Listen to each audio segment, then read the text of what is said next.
तिलंगा से।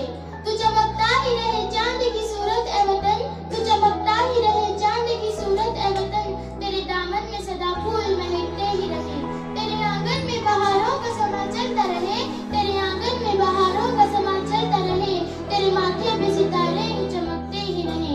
मेरे साथियों, आज हम आजाद भारत के शहरी हैं और आज हम यौम जमहूरिया हिंद की तकरीब का जश्न मनाने के लिए जमा हुए हैं।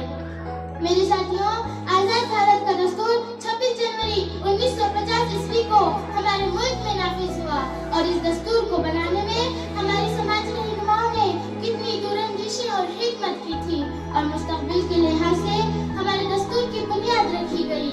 मेरे साथियों, जैसे कि हम जानते हैं कि हमारा मुल्क अंग्रेजों की गुलामी में था, हमको आजाद कराने में हमारे समाजी रहनुमाओं ने कितनी कुर्बानियां और जद्दोजहद की थी।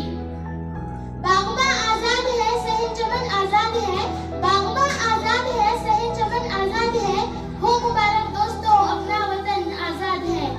आज हम हमारे मुल्क में खुशहाल जिंदगी गुजार रहे हैं। हर मजहब, जात पात, रंग, नस्ल, अमीर गरीब, मर्द औरत, हर कोई अपने अपने लिहाज से आजाद है। कोई हम पर पाबंदी बंदिश नहीं है। हमारे मुल्क के कानून ने हर शहरी और फर्द को मसावत का दर्जा दिया हुआ है। मुआशी, सियासी, समाजी, मजहबी एतबार से हर फर्द को मसावी दर्जा दिया हुआ है।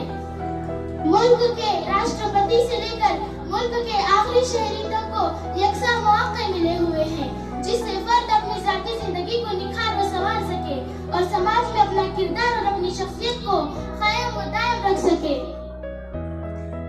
वफादारी वतन से हो यही इस्लाम कहता है, वफादारी वतन से हो यही इस्लाम कहता है, हम अपने दिल के हर गोशे में हिंदुस्तान रखते हैं।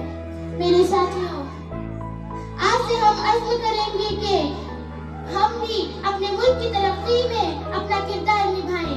इसके लिए हमको चाहिए कि हर शहरी अपने अपने फर्ज को वफादारी से अदा करे, चाहे वो किसी भी शोबे में अपने खिदमत अंजाम देता हो, यूं ही अपनी ईमानदारी से काम करे और सच्चाई का रास्ता अपनाए।